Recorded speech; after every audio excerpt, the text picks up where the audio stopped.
ಆಗಲಿ ಸರ್, ಈಗ ಸಿದ್ದರಾಮಯ್ಯ ಅವ್ರಿಗೆ ಎಚ್ ಕೆ ಪಾಟೀಲ್ರು ಒಂದು ಪತ್ರ ಬರೀತಾರೆ. ಒಂದು ಕಡೆ ಆಳಂದ ಶಾಸಕರು ಏನೋ ಒಂದು ವಸ್ತಿಯ ಇದರಲ್ಲಿ ಏನು ಆ ರೀತಿ ಅವ್ಯವಹಾರ ನಡೀತಾ ಇದೆ, ಭ್ರಷ್ಟಾಚಾರ ನಡೀತಾ ಇದೆ, ಅದ್ರ ಬಗ್ಗೆ ಅವ್ರು ಮಾತಾಡ್ತಾರೆ. ಇನ್ನು ಗಣಿದ ಬಗ್ಗೆ ಏನು ಪಾದಯಾತ್ರೆ ಮಾಡಿದ್ರು, ಆ ಪಾದಯಾತ್ರೆ ಬಗ್ಗೆ ನೆನಪಿಸಿ ಈ ರೀತಿ ನಮ್ಮಲ್ಲಿ ಕೂಡ ಮತ್ತೆ ಇದಾಗ್ತದೆ ಅನ್ನೋದನ್ನ ಎಚ್ ಕೆ ಪಾಟೀಲ್ ಪತ್ರ ಬರೆದಿದ್ದಾರೆ. ಏನು ನಡೀತಾ ಇದೆ ಸರ್ ಕಾಂಗ್ರೆಸ್ಸಲ್ಲಿ, ಏನಾಗ್ತಾ ಇದೆ ನೋಡ್ರಿ? ಕಾಂಗ್ರೆಸ್ಸು ಇದೇ ಸಿದ್ದರಾಮಯ್ಯವ್ರು ಪಾದಯಾತ್ರೆ ಮಾಡಿದ್ರು. ಬಳ್ಳಾರಿಗೆ ಹೋಗಿದ್ರಲ್ರಿ, ಬಳ್ಳಾರಿಗೆ ಹೋಗಿ ನಾವು ಅವ್ರನ್ನ ಜೈಲಿಗೆ ಹಾಕ್ತೀವಿ, ಹಂಗೆ ಮಾಡ್ತೀವಿ ಅಂತ ಏನೇನು ಹೇಳಿದ್ರು. ಇನ್ನೂವರೆಗೆ ಎರಡನೇ ಬಾರಿಗೆ ಮುಖ್ಯಮಂತ್ರಿ ಆದರು ಸಿದ್ದರಾಮಯ್ಯನವರು. ಏನೂ ಮಾಡಲಿಲ್ಲ, ಯಾವುದೇ ಕ್ರಮ ತಗೋಲಿಲ್ಲ. ಮುಂದದು ಏನು ಎನ್ಕ್ವೈರಿ ಏನಾಯಿತು ಏನೂ ಅದ್ರದ್ದು ಏನೂ ಇನ್ನೂವರೆಗೆ ಗೊತ್ತಿಲ್ಲ. ಮತ್ತು ಅದೇ ಪಕ್ಷದ ಒಬ್ಬ ಹಿರಿಯ ಸಚಿವರು ಎಚ್ ಕೆ ಪಾಟೀಲ್ ಅಂದ್ರೆ ನಮ್ಮ ರಾಜ್ಯದ ಅತ್ಯಂತ ಹಿರಿಯ ಒಬ್ಬ ಸಚಿವರು ಮತ್ತು ಒಬ್ಬ ಕ್ರಿಯಾಶೀಲ ಒಳ್ಳೆಯ ಸಚಿವರವರು, ಸ್ವಲ್ಪ ಕಳಕಳಿ ಇದ್ದಂಥವ್ರು. ಅವರು ಇದನ್ನೆಲ್ಲ ಮನಸ್ಸಿಗೆ ನೋವಾಗಿ ಇವತ್ತು ಬರೆಯೋಂಥ ಪರಿಸ್ಥಿತಿ ಇವತ್ತು ಕಾಂಗ್ರೆಸ್ನಲ್ಲಿ ಬಂದಿದೆ. ಬಿ ಆರ್ ಪಾಟೀಲ್ ಆಳಂದವ್ರು ಅಂತರೂ ಅವ್ರಿಗೆ ಗೊತ್ತಿಲ್ಲಾರ್ದೆ 17 ಕೋಟಿ ರೂಪಾಯಿ ಅಲ್ಲಿ ತಂದಾರಂದ್ರೆ ಈ ಎಮ್ ಎಲ್ ಎಗಳ ಪರಿಸ್ಥಿತಿ ಏನೈತಿ, ಎಷ್ಟು ಚಿಂತಾಜನಕ ಐತಿ. ಇನ್ನು ವಿರೋಧ ಪಕ್ಷದವ್ರದ್ದು ಗತಿ ಏನು? ಆಡಳಿತ ಪಕ್ಷದವ್ರದ್ದೇ ಈ ಸ್ಥಿತಿ ಬಂದೈತಂದ್ರೆ ಸಿದ್ದರಾಮಯ್ಯನವ್ರು ಕಿವಿ ಊದವ್ರು ಜಮೀರ್ ಅಹ್ಮದ್ ಖಾನ್ ಮಾತು ಅಟ್ಟೆ ಕೇಳಕತ್ತಾರೆ, ಸಾಬ್ರದ್ದು ಅಟ್ಟೆ ಕೇಳ್ತಾರೆ ಸಿದ್ದರಾಮಯ್ಯ. ಹಿಂದೂಗಳದ್ದು ಕೇಳೋದಿಲ್ಲ, ಸ್ವತಃ ಅವ್ರ ಸಮಾಜದ್ದು ಕೇಳಲಾಗ್ಯಾರ. ನನಗೆ ಸಂಶಯ ಬರ್ಲಾಕತ್ತೆ, ಸಿದ್ದರಾಮಯ್ಯನು ಹಿಂಗ್ಯಾಕೆ ಸಾಬ್ರದೇ ಕೇಳಕತ್ತಾರೆ, ಏನು ಗದ್ದಲಾಗೈತೋ ಗೊತ್ತಿಲ್ಲ. ನಾನು ಹೇಳೋದು ಸಿದ್ದರಾಮಯ್ಯನವ್ರಿಗೆ, ನಾ ಹೇಳಿನ ಮನೆ ವಿಧಾನಸಭಾದಾಗ ಹೇಳಿದೆ, ನೀವು ಮೊದಲಿನ ಸಿದ್ದರಾಮಯ್ಯ ಇಲ್ಲ, ಹಿಂದಿನ ಟರ್ಮ್ದಾಗಿ ಮುಖ್ಯಮಂತ್ರಿ ಇದ್ದಾಗಿನ ಸಿದ್ದರಾಮಯ್ಯ ನೀವು ಇಲ್ಲ. ನಿಮ್ಮಲ್ಲಿ ಒಂದು ರೀತಿ ಒಂದು ಕೆಟ್ಟ ಗುಂಪು ನಿಮ್ಗೆ ಸೇರಿ ನಿಮ್ಗೆ ಹಾಳು ಮಾಡಕತ್ತಾರ. ಅದಕ್ಕೆ ಹೇಳಿದ್ರೆ ಇಲ್ಲ ಯಾವೆಲ್ಲ ನಾ ಮೊದಲಿನ ಸಿದ್ದರಾಮಯ್ಯ ಹಂಗೆ ಹಿಂಗೆ ಅಂತ ಹೇಳಿದ್ರು. ಆ ದುರ್ದೈವನಂದ್ರೆ ಕರ್ನಾಟಕದಲ್ಲಿ ಇಡೀ ಕಾಂಗ್ರೆಸ್ ಸರ್ಕಾರ ಭ್ರಷ್ಟಾಚಾರದಲ್ಲಿ ತುಂಬಿ ತುಳುಕಲಾಕತ್ತೈತಿ. ಯಾವುದೇ ಒಂದು ಕೆಲಸ ಮಂತ್ರಿಗಳೇ ನೇರವಾಗಿ ರೊಕ್ಕ ತೊಗೊಂಡು ಕೆಲಸ ಮಾಡಕತ್ತಾರೆ. ಯಾಕಂದ್ರೆ ಅವ್ರಿಗೆ ಯಾವಾಗ ಮಂತ್ರಿ ತೆಗಿತಾರನ್ನೋ ಭಯ, ಯಾವಾಗ ಏನಿದ್ರು ಮಾಡ್ಕೊಂಡು ಹೋಗ್ಬಿಡ್ಬೇಕು ಅನ್ನೋಂಥದ್ದು. ಹೀಗಾಗಿ ಬಿ ಜೆ ಪಿ ಮ್ಯಾಗ ಆರೋಪ ಮಾಡ್ತಿದ್ರು 40% ಅಂತೇಳಿ. ಅದು ಇನ್ನೂವರೆಗೆ 40% ಪ್ರೂವ್ ಮಾಡಲಿಕ್ಕಾಗಿಲ್ಲ. ಈ ಸರ್ಕಾರ ಬಂದು ಏನು ಮಾಡಿದ್ರಪ್ಪ 2 ವರ್ಷ? ನೀವೆಲ್ಲ ಕಡೆ ಬರೆದ್ರಿ, ಪೇ ಸಿ ಎಮ್ ಅಂತ ಬರೆದ್ರಿ, ಪೇ 40% ಮುಖ್ಯಮಂತ್ರಿಗಳು ಹೇಳಿದ್ರಿ. ಈಗ ನೀವು ಬಂದ ಮ್ಯಾಗ ನೀವು ಏನು ಆ್ಯಕ್ಷನ್ ತೊಗೊಂಡ್ರಿ? 40%ದ್ದು ಪ್ರೂವ್ ಮಾಡಿದ್ರೆ ಇಲ್ಲ. ಕರೋನಾದ ಹೇಳಿದ್ರಿ, ಇದೇ ಎಚ್ ಕೆ ಪಾಟೀಲ್ರು ಹೇಳಿದ್ರು ಕರೋನಾದಾಗ ಭಾರಿ ಭ್ರಷ್ಟಾಚಾರ ಆಗೈತಿ. ಒಂದು ಸಣ್ಣ ಇಂಜೆಕ್ಷನ್ 1800 ಅಂತ ಹೇಳಿ ಟೆಂಡರ್ನ ಕರೀತಾರೆ, ಮರುದಿವಸ ಕ್ಯಾನ್ಸಲ್ ಮಾಡಿ 4000 ರೂಪಾಯಿ ಕರೆದಾರ್ಥ ಅವರೇ ವರದಿ ಕೊಟ್ಟಾರೆ. ಅದರದ್ದು ತನಿಖೆ ಆಗಲಿಲ್ಲ. ಯಾವುದೇ ತನಿಖೆಗಳನ್ನು ಮಾಡ್ಕೊಲಾರ್ದೇ ಇವರು ಹಿಂದಿನ ಕೆಲವೊಂದು ರಾಜಕಾರಣಿಗಳು ಕೂಡ ಅಡ್ಜಸ್ಟ್ ಆಗಿ ಕರ್ನಾಟಕವನ್ನು ಲೂಟಿ ಮಾಡ್ತಾರೆ. ನೀವು ಬಂದಾಗ ನೀವು ಲೂಟಿ ಮಾಡಿರಿ, ನಾವು ಬಂದಾಗ ನಾವು ಲೂಟಿ ಮಾಡ್ತೀವಿ. ಈ ಒಂದು ಪಾರ್ಟ್ನರ್ಶಿಪ್ ಮಾಡ್ಕೊಂಡಂಗೆ ಅದಾರೆ ಈ ಕಾಂಗ್ರೆಸ್ನ ನಾಯಕರುಗಳು. ಮತ್ತು ಸಿದ್ದರಾಮಯ್ಯ ಕಂಟ್ರೋಲ್ನಾಗ ಯಾರೂ ಇಲ್ಲ, ಎಮ್ ಎಲ್ ಎಗಳಿಲ್ಲ. ಎಮ್ ಎಲ್ ಎ ಹೇಳ್ತಾನೋ ಯಾವನ ರಾಮನಗರದ ಎಮ್ ಎಲ್ ಎ, ಅದು ಯಾವುದೋ ದೇವರ ಆಣೆ ಮಾಡಿ ಇನ್ನು 2 ತಿಂಗಳ ಡಿ ಕೆ ಶಿವಕುಮಾರ್ ಮುಖ್ಯಮಂತ್ರಿ ಆಗ್ತಾ ಅಂತಾರೆ. ತಾವೊಬ್ಬ ಮುಸ್ಲಿಮಾಗಿ ನಮ್ಮ ದೇವ್ರ ಮ್ಯಾಗ ಆಣೆ ಮಾಡ್ತಾನವ, ತಮ್ಮ ಅಲ್ಲಂದು ಪಲ್ಲಂದು ಮಾಡ್ಲವ, ಅಲ್ಲಿ ಯಾವ ದರ್ಗಾ ಅದ ಅದನ್ನು ಮುಟ್ಟಿ ಹೇಳಿ ನಮ್ಮ ದೇವ್ರನ್ನ ಯಾಕೆ ಮಲೀನ ಮಾಡ್ತಾನವ. ಅಂದ್ರೆ ಸಿದ್ದರಾಮಯ್ಯನವ್ರು ತೆಗಿಬೇಕಂತೇಳಿ ದೊಡ್ಡ ಒಂದು ಗ್ಯಾಂಗ್ ತಯಾರಾಗಿದೆ. ಇನ್ನೊಂದು ಗ್ಯಾಂಗು ಸಿದ್ದರಾಮಯ್ಯನ ಉಳಿಸ್ಬೇಕಂತಿದೆ. ಇವ್ರು ಇಬ್ಬರು ಜಗಳಾಡಕತ್ತಾರ ಹೊರತು ಅಭಿವೃದ್ಧಿ ಅಂತ ಏನಿಲ್ಲ, ಬರೀ ಗ್ಯಾರಂಟಿ ಬಿಟ್ಟರೆ ಏನು ಡೆವಲಪ್ಮೆಂಟ್ ನಡೆದೈತೆ ಹೇಳ್ರಿ ಕರ್ನಾಟಕ. ಹಂಗಿದ್ರೆ ಸಿದ್ದರಾಮಯ್ಯ ಅವ್ರನ್ನ ತೆಗಿಲಿಕ್ಕೆ ಅವರು ಮುಜುಗರ ಒಳಪಡಿಸ್ಲಿಕ್ಕೆ ಈ ರೀತಿ ತಾವೇ ಬರೆಯೋದು, ಅವನು ಬಹಿರಂಗಪಡಿಸೋದು ಮಾಡ್ತಾ ಇದ್ದಾರೆ.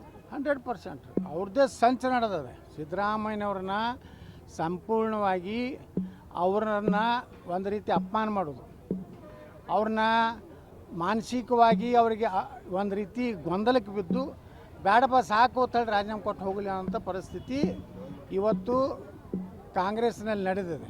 ಮತ್ತು ಸಿದ್ದರಾಮಯ್ಯನವರಿಗೆ ಟೀಕೆ ಮಾಡುವಂಥದ್ದು ಕಾಂಗ್ರೆಸ್ನಲ್ಲಿ ಹೆಚ್ಚಾಗಿದೆ. ನಮ್ಮ ಬಿ ಜೆ ಪಿ ವಿಜೇಂದ್ರ ಆರಾಮ ಅದಾರ ಅವರು. ಅದು ಯಾಕೆ ತೆಲಿಕೆ ಏನಾರ ವಿಜೇಂದ್ರ ಟೀಕೆ ಮಾಡೋದಂದ್ರೆ ಯಾಕಪ್ಪ ನಿಮ್ಮ ಅಪ್ಪನ ಪೋಕ್ಸ ತೆಗಿಲಿ ಅನ್ನತ್ತಾರ. ಯಾಕೋ ವಿಜೇಂದ್ರ ಭಾಳ ಹಾರಾಡ್ಲಾಕತ್ತಿ, ನಿಮ್ಮ ಅಪ್ಪನ ನಕಲಿ ಸಹಿ ಮಾಡಿ ತೆಗಿತೇನತ್ತಾರೆ. ಇಲ್ಲ ಸರ್, ಸುಮ್ಮನೆ ಮಾಡಬೇಕಾಗ್ತದೆ ಸರ್. ಹೈಕಮಾಂಡ್ ಮೊನ್ನೆ ಅಮಿತ್ ಶಾಜಿಯವ್ರು ಬಂದು ಭಾಳ ಬೈದಾರ ಸರ್, ನೀನು ಅಯೋಗ್ಯದಿ, ನಾಲಾಯಕದಿ. ಪಾಪ ಅವ್ರ ಅಪ್ಪ ಅಡ್ಡಾಳಕತ್ತಾನೆ ಬಿ ಜೆ ಪಿ ಆಫೀಸಿಗೆ. ಅದಕ್ಕೆ ನಾನು ಏನಾರು ನನ್ನ ಮಗನ ಅಧ್ಯಕ್ಷ ತೆಗೆದುಬಿಟ್ರೆ ನಾ ಸಾಯ್ತೀನಿ, ನಾ ಜೀವಂತ ಇರೋದಿಲ್ಲ. ಈಗ ಹೊಸ ನಾಟಕ ಕಂಪನಿ ಚಾಲು ಆಗೈತೆ. ಇವ್ರು ಸಾಯಿದ್ರ ಸಲಾಗಿ ಬಿ ಜೆ ಪಿ ಸಾಯಿ ಹೊಡಿಬಾರ್ದು ಕೇಂದ್ರದವ್ರು. ಇವ್ರು ಏನಾರು ಇವ್ರ ಕುಟುಂಬದ ಏನು ಜಗಳ ಇತ್ತೋ ನಮ್ಗೆ ಗೊತ್ತಿಲ್ಲ.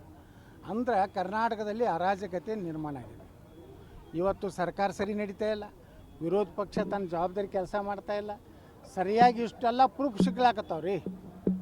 ಇಷ್ಟೆಲ್ಲ ಅನಾಹುತ ಕರ್ನಾಟಕದ ನೋಡಿದ್ರು ವಿರೋಧ ಪಕ್ಷ ಏನು ಮಾಡ್ಲಾಕತ್ತದ? ಸುಮ್ಮನೆ ಒಂದು ಸ್ಟೇಟ್ಮೆಂಟ್ ಮಾಡೋದು, ಒಂದು 10 ಮಂದಿ ಕೂಡಿ ಒಂದು ಡಿ ಸಿಗೊಂದು ಮನವಿ ಕೊಡೋದು, ಮನ್ಯಾಗ ಬಂದು ಊಟ ಮಾಡಿ ಮಕ್ಕೋದು, ಇಷ್ಟೇ ನಡೆದು ಮತ್ತೇನೂ ಇಲ್ಲ. ಬಿ ಜೆ ಪಿ ಒಳಗೆ ಏನು ನಡೆದ? ವಿರೋಧ ಪಕ್ಷ ಸತ್ತು ಹೋಗೈತಿ. ಯಾಕಂದ್ರೆ ಇಷ್ಟೆಲ್ಲ ಹಗರಣಗಳಾದ್ರೂ ಏನೂ ಆವಾಜಿಲ್ಲ. ಮತ್ತು ಇಷ್ಟೆಲ್ಲ ಇದ್ರೂ ಕೂಡ ವಿಜೇಂದ್ರ ಅವ್ರನ್ನೇ ಹೊರಸ್ತಾರೆ ಅನ್ನೋವಂಥ ಮಾತುಗಳು ಕೇಳ್ಬರ್ತಾ ಇದೆ. ಮತ್ತು ನಾವು ಆತ್ಮಹತ್ಯೆನೇ ಮಾಡ್ಕೊಳಕ್ಕೆ ತಯಾರಾಗಿ ಒಂದು ನಾವೇನು ಮಾಡ್ಲಿಕ್ಕೆ ಹೋಗ್ತದೆ? ನಾವಿಲ್ಲಪ್ಪ, ನಾವು ವಿಜೇಂದ್ರ ಕೈ ಕೊಟ್ಟು ಬಿ ಜೆ ಪಿ ಮುಗಿಸೋರು ಇದೀವಿ ಅಂದ್ರೆ ನಾವೇನು ಮಾಡೋಕ್ಕಾಗೋದು? ಒಮ್ಮೊಮ್ಮೆ ಏನಾಗ್ತದೆ, ಇವನ ಕೈಗೆ ಕೊಟ್ಟು ಮುಗಿಸ್ಬೇಕಾಗ್ತದೆ ನಿರ್ಣಯ ಮಾಡಿದ್ದಾರಂದ್ರೆ ಇದೇನು ಹೈಕಮಾಂಡೋದ್ರ ಗುರುತಿಲ್ಲ ವಿಜೇಂದ್ರದ್ದು.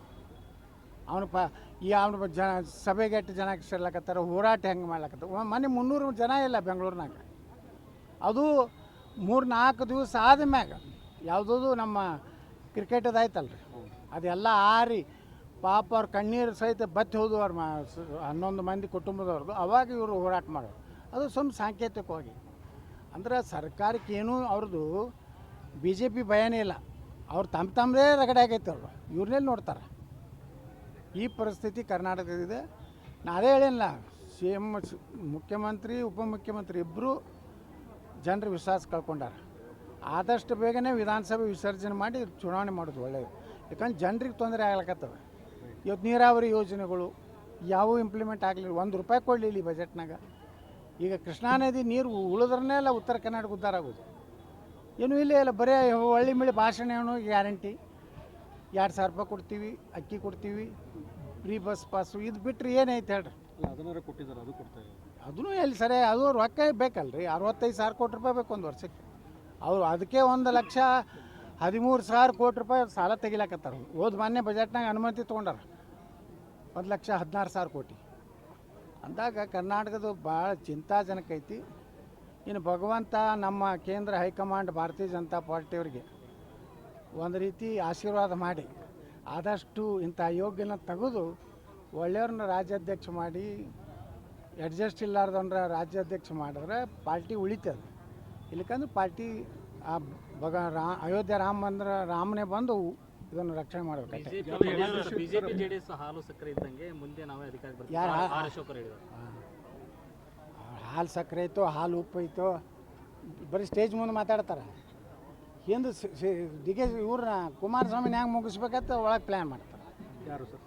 ಅದೇ ಇದೇ ಅಪ್ಪ ಮಕ್ಕಳು, ಆ ಅಪ್ಪ ಮಕ್ಕಳು ಮುಗಿಸ್ಬೇಕಂತ. ಈ ಅಪ್ಪ ಮಕ್ಕಳು ಇದೇ ನಡೆದೈತಿ. ಅಪ್ಪ ಮಕ್ಕಳದೇ ಅಂದಿ ಬಾಳ. ಸರ್, ಈಗ ಪ್ರಹ್ಲಾದ್ ಜೋಶಿ ಅವರ ಒಂದು ನೇತೃತ್ವದೊಳಗೆ ಒಂದು ಸಭೆ ಕೂಡ ಆಯಿತು. ಯಾರು ನಿಮ್ಮ ಜೊತೆ ಎಲ್ಲ ಗುರುತಿಸ್ಕೊಂಡಿದ್ರು, ಒಂದು ವಿಶೇಷ ತಂಡನೇ ಎಲ್ಲ ರೆಡಿಯಾಗಿತ್ತು. ಅವರೆಲ್ಲ ಕೂಡ ಭೇಟಿಯಾದರು. ಯಾರು ಅತೃಪ್ತರಿದ್ದರು ಈ ರೀತಿ ವಿಜಯೇಂದ್ರವನ್ನು ತೆಗಿಬೇಕು ಅಂತೇಳಿ. ಸಭೆ ಆದ ನಂತರ ನಿಮ್ಮನ್ನು ಯಾರು ಕಾಂಟ್ಯಾಕ್ಟ್ ಮಾಡಿ ಏನಾಯಿತು ಸಭೆಯಲ್ಲಿ, ಏನೇನಾಗಿ ಡಿಸ್ಕಸ್ ಆಯಿತು? ನಾ ಯಾರ ಸಂಪರ್ಕನಾಗೋದಿಲ್ಲ. ನಾವು ಒಬ್ಬಂಟಿಯಾಗಿ ಏಕಾಂಗಿಯಾಗಿ ಹೋರಾಟ ಮಾಡಕತ್ತೀನಿ. ಒಂದಿಲ್ಲ ಒಂದು ದಿವಸ ಏಕಾಂಗಿಯಾಗಿಯೇ ನನ್ನ ಶಕ್ತಿ ಹೆಚ್ಚಾಗ್ತದೆ. ಅವಾಗ ಕರ್ನಾಟಕ ಮುಖ್ಯಮಂತ್ರಿ ಆಗ್ತೀನಿ. ಮತ್ತು ಅದು ಹೆಂಗೆ ಆಗ್ತೀನಿ ಹೊಸ ಪಕ್ಷದಿಂದ ಆಗ್ಬೋದು, ಬಿ ಜೆ ಪಿ ಬೆಂಬಲ ತೊಗೊಂಡು ಆಗ್ಬೋದು. ನನಗೆ ಬೆಂಬಲ ಕೊಡೋ ಅನಿವಾರ್ಯತೆ ಬಂತಂದ್ರೆ ಅಲ್ಲೇ ಈ ನಿತೀಶ್ ಕುಮಾರ್ ಕೊಟ್ಟಿಲ್ಲ. ಬಿ ಜೆ ಪಿ ಅವ್ರು 80 ಇರ್ತಾರೆ, ನಿತೀಶ್ ಕುಮಾರ್ 30 ಇರ್ತಾರೆ. ಅವ್ನು ಬ್ರಹ್ಮ ಹಂಗೆ ನಂಗೆ 14 ಕೊಡೋ ಪರಿಸ್ಥಿತಿ ಬಂದರೆ ವಿಜಯೇಂದ್ರನ ಮುಂದುವರ್ಸಿದ್ರೆ ಗಂಭೀರವಾಗಿ ಚಿಂತನೆ ಪ್ರಾರಂಭ ಮಾಡ್ತಾನೆ. ಇದೇ ವಿಜಯೇಂದ್ರ ಈ ಕುಟುಂಬನೇ ಮುಂದುವರ್ಸ್ತೀನಿ ಅಂದ್ರೆ ಮತ್ತು ಬಿ ಜೆ ಪಿ ಒಳಗೆ ಮತ್ತು ಅವ್ನು ತುಡುಗನ್ ತಂದು ಕುಂಡ್ಸಿದ್ರೆ ಮತ್ತು ನಾಳೆ ಮುಖ್ಯಮಂತ್ರಿ ಆದರೆ ಸಿದ್ದರಾಮಯ್ಯ ನಾವು ಡಿ ಕೆ ಶಿವಕುಮಾರ್ ಏನು ಮಾಡ್ಯಾರಲ್ಲ, ಇವರು 2 ವರ್ಷನಾಗ ಮಾಡಿದ್ದು 6 ತಿಂಗಳದಾಗ ಮಾಡ್ತಾರೆ. ಪ್ರಾದೇಶಿಕ ಪಕ್ಷ ಜಾತ್ಯತೀತವಾಗಿರ್ತಾರೆ ಅಥವಾ ಹಿಂದೂ ಪರವಾಗಿ ಜಾತ್ಯತೀತ ಅನ್ನೋವಂಥದ್ದು ಅದಕ್ಕೆ ಸುಟ್ಟು ಬಿಟ್ಟಿವಿ. ಅದು ಸುಳ್ಳೋದು. ಎಲ್ಲ ಜಾತ್ಯತೀತ ಅನ್ನೋವಂಥದ್ದೆಲ್ಲ ನಾಲಾಯಕರು. ಅದೊಂದು ಉದ್ಯೋಗ ಮಾಡ್ಕೊಂಡಾರೆ ಜಾತ್ಯತೀತ. ಏನು ಜಾತ್ಯತೀತ? ಮಾನ್ಯ ಮುಸ್ಲಿಮರಿಗೆ 15% ರಿಸರ್ವೇಷನ್ ಇದು ಹೆಚ್ಚು ಮಾಡಿದ್ರು. ಅರೆ ಬರೀ ಮುಸ್ಲಿಮರೇ ಅದಾರ ಇದು ದೇಶನಾಗ, ಈ ರಾಜ್ಯದಾಗ. ಜಾತ್ಯತೀತ ಅಂದ್ರೂ ಹಿಂದೂಗಳಿಗೂ ಮಾಡಬೇಕು, ಬಡವ್ರಿಗೆ ಮಾಡಿರಿ, ದಲಿತರಿಗೆ ಮಾಡಿರಿ, ಹಿಂದುಳಿದವ್ರಿಗೆ ಮಾಡಿರಿ, ಅವ್ರಿಗೆ ಹೆಚ್ಚಿನ ಸೌಲಭ್ಯ ಕೊಡ್ರಿ. ಒಯ್ದೊಯ್ದು ಬರೀ ಅವರಿಗೆ ಕೊಡ್ಲಾಕತ್ತೀರಿ. ಅದನ್ನು ನಾವು ಜಾತ್ಯತೀತ ಅನ್ನೋದಿಲ್ಲ. ಹಿಂದೂ ಆಧಾರಿತ ರಾಜಕೀಯ ಒಂದು ವ್ಯವಸ್ಥೆ ಅಂತ ಕರ್ನಾಟಕದಲ್ಲಿ ತರಬೇಕೈತಿ. ಬಿ ಜೆ ಪಿ ಪರ್ಯಾಯವಾಗಿನೇ ಹಿಂದೂ ಅದು ಏನು ಯಾರ ಪರವಾಗಿ ಇಲ್ಲ, ಯಾರ ಪರ್ಯಾಯವಿಲ್ಲ, ಇಲ್ಲ ಹೊಸದೇ ಬೇಕಾಗಿತ್ತು ಜನರಿಗೆ. ಬಿ ಜೆ ಪಿಗೆ ನೋಡ್ರಿ ಇವತ್ತು ದೇಶನಾಗ ಒಳ್ಳೆ ನಾಯಕತ್ವ ಐತೆ. ನರೇಂದ್ರ ಮೋದಿಯವರು ಅದಾರ, ಅಮಿತ್ ಶಾ ಅದಾರ, ನಮ್ಮ ನಿತಿನ್ ಗಡ್ಕರಿ, ರಾಜನಾಥ್ ಸಿಂಗ್ ಒಳ್ಳೆ ಇದಾರೆ. ಕರ್ನಾಟಕದಾಗ ಏನೈತೆ ಹೇಳ್ರಿ ನೋಡೋಣ. ಯಾರು ಫೇಸ್ ತೊಗೊಂಡು ಹೋಗೋರಿದ್ದೀರಪ್ಪ ಕರ್ನಾಟಕ? ನಾಳೆ ನೀವು ಚುನಾವಣೆಗೆ ನಿಮ್ಮ ಮುಖ್ಯಮಂತ್ರಿ ಅಭ್ಯರ್ಥಿ ಯಾರು ಕೇಳಿದ್ರೆ ವಿಜೇಂದ್ರ ಮಾಡ್ತೀರಾ? ಅವ್ರು ಅಪ್ಪಿದ್ದಾಗೆ ಎಷ್ಟು ಲೂಟಿ ಮಾಡ್ಯಾನ, ಇವನು ಅವ್ನು ಮಾಡಿಬಿಟ್ರು ಅಂದ್ರೆ ಕಳಾಸೆ ಮಾಡ್ತಾನೆ. ಅಲ್ಲ ನಿಮ್ಮ ಪ್ರಕಾರ ಎಲ್ಲರೂ ಯಾರು ಅಂತ ಸರ್ ಈಗ ಅಧ್ಯಕ್ಷ ಸ್ಥಾನಕ್ಕೆ ಯಾರು ಆಕಾಂಕ್ಷೆ ಆಗ್ತಾರೆ ನಿಮ್ಮ ತಂಡದಲ್ಲಿ? ನಮ್ಗೆ ಆ ಪಾರ್ಟಿಯವ್ರಿಗೆ ಕೊಡ್ತಾರೆ, ನಾನೇನು ಕೊಡ್ತಾರೆ? ಅಲ್ಲ ಅವರೆಲ್ಲ ನಿಮ್ಮ ಬೆಂಬಲಿತರೇ ಇರ್ತಾರೆ. ಕೆಲವರು ನಿಮ್ಮ ಬೆಂಬಲಿತ ನಿಮ್ಮ ನೋಡ್ರಿ, ನೇರವಾಗಿ ಅಂದ್ರೆ ಪರೋಕ್ಷವಾಗಿ ನಮ್ಗೆ ಎಲ್ಲರೂ ವಿಜೇಂದ್ರನ್ ಟೀಮ್ ಬಿಟ್ರೆ ಎಲ್ಲರೂ ನಾವು ನೀವೇನಂತೀರಲ್ಲ ಅದೇನು ಇನ್ನೊಂದು ಗುಂಪು ಯಾವುದದು ತಟಸ್ಥ. ಹಾಂ, ತಟಸ್ಥನು ನಮ್ಮ ನೋಡಿ ಅದಾರ, ನಿಷ್ಠಾವಂತರು ನಮ್ಮ ನೋಡಿ. ನಾವೇ ಕರ್ತೃಪ್ತರ ಭಿನ್ನಮತಿ ಅನ್ನೋನು. ನಾವು ನಿಷ್ಠಾವಂತರು ನಾವೇ ಬಿ ಜೆ ಪಿ. ಈಗಾದ್ರೂ ನಾವು ಬಿ ಜೆ ಪಿ ಪರ ಗಟ್ಟಿಯಾಗಿ ಮಾತಾಡ್ತೀವಿಲ್ಲ. ಮೊನ್ನೆ ಒಬ್ಬರು ಹೇಳಿದ್ರು, ಒಬ್ರು ಕೇಂದ್ರ ಮಂತ್ರಿ ಹೇಳ್ಯಾರ, ಒಬ್ರು ಮುಂದೆ ಏನು ಹೇಳ್ಯಾರ, ನಾವು ಕರ್ನಾಟಕದಲ್ಲಿ ಬಿ ಜೆ ಪಿಯನ್ನ ಇವತ್ತಾದರೂ ಸಮರ್ಥನೆ ಹೆಚ್ಚು ಮಾಡ್ಕೊರಿ, ಯತ್ನಾಳು ನಾವು ಸಹಿತ ಅಟ್ಟು ಮಾಡ್ಕೊಂಡಿಲ್ಲ. ಯಾವುದೇ ಪ್ರಕರಣ ಬಂದಾಗ ನರೇಂದ್ರ ಮೋದಿಯವ್ರ ಪರ ಗಟ್ಟಿ ಧ್ವನಿ ಅಂದರೆ ಯತ್ನಾಳ ಬಿ ಜೆ ಪಿ ಧ್ವನಿ ಅವರೇ ಅದಾರ. ನಾವು ಮಂತ್ರಿ ಇದ್ರು ಏನು ಮಾಡಲಾಗೈತೆ ಅವರೇ ಒಪ್ಕೊಂಡ. ಚರ್ಚೆ ಆಗ್ತಾ ಇದೆ ಬಿಜೆಪಿಗೆ ಐತಿ, ಮತ್ತೇನು ಮಾಡೋದು? ಆ ವಿಜೇಂದ್ರನೇ ಮುಂದುವರ್ಸಿದ್ರೆ ನಾವು ಅಲ್ಲೇನು ಮಾಡುವ ಅಲ್ಲಿ ಹೋಗಿ. ಸತ್ಯನಾ ಸರ್? ಹಾಂ, ಸತ್ಯನಾಗಿದೆ ಇದು. ಅವರು ನೀವು ಅವ್ರ ಮೇಲೆ ಅವಲಂಬಿತ ಆಗಿರೋ ಅವರು ಇಲ್ಲ, ಬಿ ಜೆ ಪಿ ಮ್ಯಾಗ ನಾವು ಅವಲಂಬಿತ ಅದೀವಿ, ನಮ್ಮ ಮ್ಯಾಗ ಅದು ಅವಲಂಬಿತ, ಇದು ಸತ್ಯ. ಆದರೆ ವಿಜೇಂದ್ರ ಇದ್ದರೆ ನಾವು ಬರೋದಿಲ್ಲ. ಸರ್ ಒಂದು ನಿರಾಣಿಯವರು ಮತ್ತೆ ಸೋಮಣ್ಣವ್ರ ಹೆಸರನ್ನು ಪ್ರಸ್ತಾಪ ಮಾಡ್ತಾರೆ ನೋಡ್ರಿ, ಯಾರು ಆಗಲ್ಲ, ನನಗೇನು ಮಾಡೋದು? ಹಾಂ, ನಿಮ್ಮ ತಂಡ ಅವ್ರಿಗೆ ಬೆಂಬಲಕ್ಕೆ ನಿಲ್ಲುತ್ತ ಅಂತ ಸರ್ ಅವ್ರಿಗೆ ಬೇಕಾದ್ರೆ? ಈಗ ನಾ ಬಿ ಜೆ ಪಿಗೆ ಇಲ್ಲಲ್ರಿ, ನಾ ಯಾರಿಗೆ ಬೆಂಬಲ ಕೊಡ್ಲಿಕ್ಕಾಗ್ತೈತಿ? ಈಗ ನಾ ಯಾರ್ದಾರು ಹೆಸರು ಹೇಳಿದ್ರೆ ತಿಳ್ಕೊರ ಅವ್ನು ಕಟ್ ಆಗ್ತೈತಿ. ಇದು ಯತ್ನಾಳಗಿರಿ ಕೇಳ್ತಾರ. ನಾಳೆ ನಿರಾಣಿ ಹೆಸರು ನಾ ಹೇಳಿದೆ ತಿಳ್ಕೊ. ನಿರಾಣಿ ಅಧ್ಯಕ್ಷ ಆಗ್ಲಾರ್ದಂಗೆ ಮಾಡ್ಬೇಕಾಗಿದ್ರೆ ನನ್ನ ಕಡೆಯಿಂದ ಹೇಳಿ ಸರಿ, ಅದು ತಾನೇ ಕಟ್ ಆಗ್ತೈತಿ. ನಿರಾಣಿ ಅವರು ತಮ್ಮ ಬಗ್ಗೆ ಸಾಫ್ಟ್ ಕಾರ್ನರ್ ಆಗಿದ್ದಾರೆ. ಸೊ ಏನು ಮಾತಾಡ ಹಸ್ತಲಾಗವಾಗಿದೆ? ಏನು ನೋಡ್ರಿ, ನಾ ಏನತನ ಮಾತಾಡಿಲ್ಲ, ಅವ್ರ ಲಗ್ನಕ್ಕೆ ಹೋಗಿಲ್ಲ, ಯಾವುದೇ ಸಂಪರ್ಕ ನಾ ಇಟ್ಕೊಂಡಿಲ್ಲ. ಯಡಿಯೂರಪ್ಪನ ಮೊಮ್ಮಗನ ಲಗ್ನಕ್ಕೂ ಹೋಗಿಲ್ಲ. ನಾವು ಆಮೇಲೆ ಗಟ್ಟಿ ಅಂದ್ರೆ ಎದಕ್ಕೂ ಹೋಗೋದು, ಸತ್ರು ಹೋಗೋದಿಲ್ಲ, ಹುಟ್ಟಿದ್ರು ಹೋಗೋದಿಲ್ಲ. ನನ್ನ ಸಿದ್ಧಾಂತನೇ ಹಿಂಗೆ. ಅಲ್ಲಿ ಹೋಗಿ ಏನು ಮಾಡೋರದಿರಿ? ಯಡಿಯೂರಪ್ಪನ ಮೊಮ್ಮಗನ ಲಗ್ನದಾಗ ನೋಡೋದಿಲ್ಲ, ಡಿ ಕೆ ಶಿವಕುಮಾರ್ ಎಷ್ಟು ತೆಕ್ಕಿ ಪಡ್ಕೊತಿದ್ರು, ಯಾರವರು, ಸಿದ್ದರಾಮಯ್ಯ, ಜಮೀರ್ ಅಹ್ಮದ್ ಖಾನ್, ಸಂತೋಷ್ ಲಾಡ್ ನೋಡ್ರಿ, ಫೋಟೋ ಸ್ವಲ್ಪ ವಿಡಿಯೋ ನೋಡ್ರಿ, ಎಷ್ಟು ಖುಷಿ ಆಗ್ತದೆ. ಹಿಂಗಾದ್ರೆ ಇಲ್ಲಿ ಹಿಂದೂ ಕಾರ್ಯಕರ್ತರು ಸತ್ತವ್ರಿಗೆ ಏನು ನ್ಯಾಯ ಕೊಡ್ತೀರಿ ನೀವು ಅಟ್ಟು ನಮ್ಮ ಹಿಂದೂ ಕಾರ್ಯಕರ್ತರು ಬಿ ಜೆ ಪಿ ಕಾರ್ಯಕರ್ತರು ಕೊಲೆ ಆಗ್ಲಕ್ಕತ್ತವಲ್ಲ. ನೀವು ಮಾಡುವಂಥ ನಾಟಕೀಯ ಅದು ಎಷ್ಟು ಕೆಟ್ಟ ಬಿ ಜೆ ಪಿ ಕಾರ್ಯಕರ್ತರ ಮೇಲೆ ಪರಿಣಾಮ ಆಗ್ತದೆ. ಇದನ್ನು ನಾ ಕೇಳ್ತೀನಿ. ನಾನು ಇವ್ರಿಗೆ ಹೇಳೋದು ಇಷ್ಟೇ, ಈ ಯಡಿಯೂರಪ್ಪ ಕುಟುಂಬ ನೀವು ಬಿ ಜೆ ಪಿನ ತೆಗೆದಿದ್ದರೆ ಪಕ್ಷಕ್ಕೆ ರಾಜ್ಯದಲ್ಲಿ ಭವಿಷ್ಯ ಇಲ್ಲ.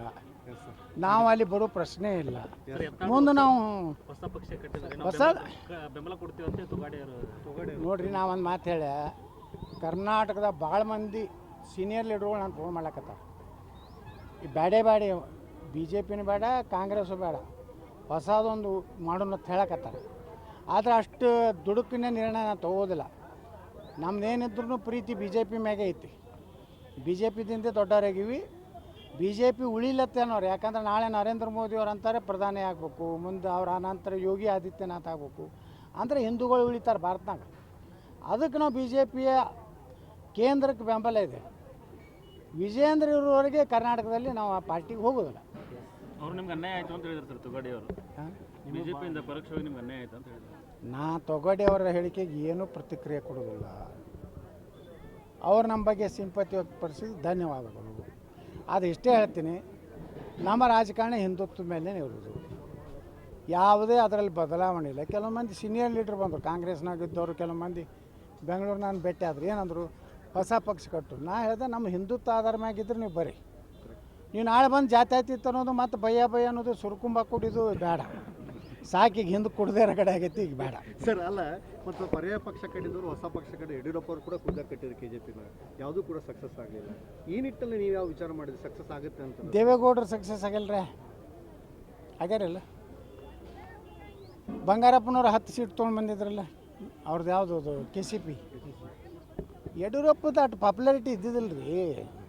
ನೀವು ಲೆಕ್ಕ ಬರೀ ಸುಮ್ಮನೆ ಯಡಿಯೂರಪ್ಪ ಆಜಿ ಅಂತ ಹೇಳಕತ್ತೀರಿ. ಎಷ್ಟು ಸೀಟ್ ಬಂದವು ರೀ ಕರ್ನಾಟಕ ಜನತಾ ಪಾರ್ಟಿದು 3 ಬಂದವು 4 ಬಂದವು. ಬಂಗಾರಪ್ಪ ಅವ್ರಕ್ಕಿಂತ ಸ್ಟ್ರಾಂಗ್ ಇಲ್ಲ ರೀ. 10 ಬಂದಿದ್ದು. ನಾನೇನು 94 ನಾ MLA ಆದಾಗ 10 ಮಂದಿ KCP ಮೆಂಬರ್ ಇದ್ರು ನಮ್ಮ ಜೋಡ. ಅಲ್ಲಿದ್ದಂತ ದೇವೇಗೌಡರು 40, 54, 58 ತನಕ ಬಂದವು. ಅಂದ್ರೆ ಏನೈತಿ, ಎಲ್ಲರನ್ನ ಹಂಗೆ ಹೋಲಿಸ್ಲಕ್ಕೆ ಹೋಗ್ಬೇಡ್ರಿ. ಜನ ನೇತೃತ್ವದವ ಹೆಂಗೆ ಅದಾನ, ಇವನು ನಾವು ನಾಯಕತ್ವ ಒಪ್ಕೊಂಡು ಅಂದ್ರೆ ನಮ್ಮ ರಾಜ್ಯ ಉದ್ಧಾರ ಮಾಡ್ತಾನೆ, ನಮ್ಮ ಒಳ್ಳೆ ಕೆಲಸ ಆಗ್ತಾವೆ, ಕರಪ್ಷನ್ ಕಡಿಮೆ ಆಗ್ತದೆ, ಭ್ರಷ್ಟಾಚಾರ ಕಡಿಮೆ ಆದರೆ ಕರ್ನಾಟಕ ಇಡೀ ದೇಶದಲ್ಲಿ ನಂಬರ್ 1 ರಾಜ್ಯ ಆಗ್ತದೆ. ಅಷ್ಟು ಸಂಪನ್ಮೂಲ ಇರುವಂಥ ರಾಜ್ಯ. ಬರೀ ತಿನ್ನೋದು. ದುಬೈದಾಗ ಆಸ್ತಿ ಮಾಡಿದೆ, ಮಸ್ಕತ್ನಾಗ ಆಸ್ತಿ ಮಾಡಿದೆ, ಅಲ್ಲೆಲ್ಲೆಲ್ಲೋ ದೊಡ್ಡ ಏನೋ ಇವು ಕಟ್ಟೋದ, ರೆಸಾರ್ಟ್ ಕಟ್ಟದೆ, ಹಡಗು ತೊಗೊಂಡೇ ಮಾಡ್ಯಾರ ಎಲ್ಲ. BJPಗೂ ಅದಾರ ಅವರು, ಹಡಗದು ಅದಾವ ಅಲ್ಲಿ ಸಿಂಗಾಪುರ್ನಾಗ ಅಡ್ಡಾಡಕತ್ತಾವ. ಇಲ್ಲಿದ್ರೆ ನಾವು ರೈತನ ಮಕ್ಕಳು, ನಾವು ರೈತರಿಗೆ ಶೂನ್ಯ ಬಡ್ಡಿ ಕೊಟ್ಟಿವಿ. ಅಲ್ಲೇ ಮಕ್ಕಳ ಇಲ್ಲೇ ಒಂದು ಫ್ಯಾಕ್ಟ್ರಿ, ಸಕ್ಕರೆ ಫ್ಯಾಕ್ಟ್ರಿ ಕಟ್ಟಬೇಕಪ್ಪ ಒಂದು ಶಿವಮೊಗ್ಗದಾಗ. 4 ಸ್ಟಾರ್ ಹೋಟೆಲ್ ಕಟ್ಟಿರಿ ಶಿವಮೊಗ್ಗದಾಗ. ಶಿವಮೊಗ್ಗದಾಗ ಹಿಂಗೆ ಹೊಂಟ್ರ ಅಂದ್ರೆ ಇದು ಯಾರ್ದಂದ್ರೆ ಇದು ಯಡಿಯೂರಪ್ಪ ಅಂದ್ರಿ, ಇದು ಯಾರ್ದು ಇದು ರಾಘವೇಂದ್ರ ಅಂದು, ಅದು ಮುಂದಿನ ಅದು ವಿಜಯೇಂದ್ರ, ಇದೇ ಹೇಳ್ತಾರೆ. ಹೋಗಿ ನೋಡಿ ಬರ್ರಿ ಶಿವಮೊಗ್ಗದಾಗ.